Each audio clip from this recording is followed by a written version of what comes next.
क्या 4 जून के बाद फिर से चुनाव होंगे? अब ये सुनकर आप सोच रहे होंगे कि अभी अभी तो लोकसभा के चुनाव भी संपन्न नहीं हुए, इस तरीके की बात हम क्यों कर रहे हैं। दरअसल आपको बता दें, आज बात करेंगे राजस्थान प्रदेश की, और राजस्थान के अंदर नहीं बल्कि पूरे देश के अंदर जितने भी मौजूदा विधायकों ने चुनाव लड़ा है और वो लोकसभा के मैदान में हैं, अगर उनकी जीत दर्ज होती है तो वहां पर उपचुनाव होना संभव है।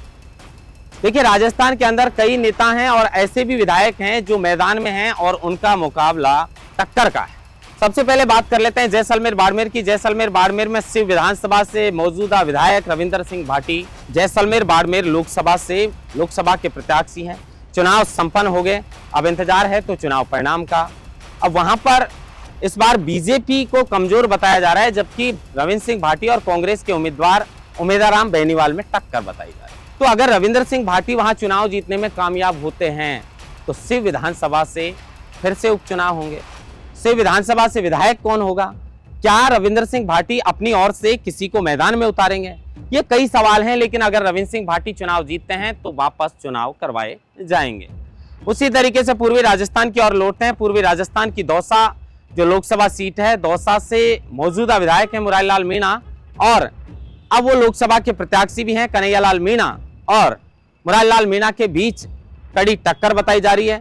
लेकिन स्थिति किसकी मजबूत है ये पूरी तरह साफ नहीं है, लेकिन दोनों ही नेता अपनी अपनी दावेदारी ठोक रहे हैं। एक तरफ मुरारीलाल मीणा के लिए सचिन पायलट ने पूरी जान झोंकी, तो वहीं दूसरी तरफ कन्हैयालाल मीणा के लिए किरोड़ीलाल मीणा ने जो है खूब मेहनत करी है। और किरोड़ीलाल मीणा तो ये भी कह चुके हैं कि अगर कन्हैयालाल मीणा चुनाव हारे तो मैं मंत्री पद से इस्तीफा दे दूंगा।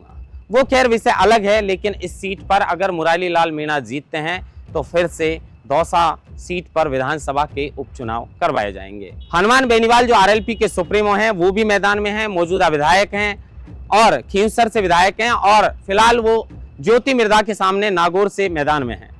अब हनुमान बेनीवाल और ज्योति मिर्धा के बीच में भी जो है काफी रोचक मुकाबला बताया जा रहा है। ऐसे में अगर हनुमान बेनीवाल चुनाव जीतते हैं तो नागौर से अगर वो सांसद बनकर आते हैं, नागौर की जनता उन्हें सांसद बनाती है, तो खींवसर विधानसभा में फिर से उपचुनाव करवाए जाएंगे।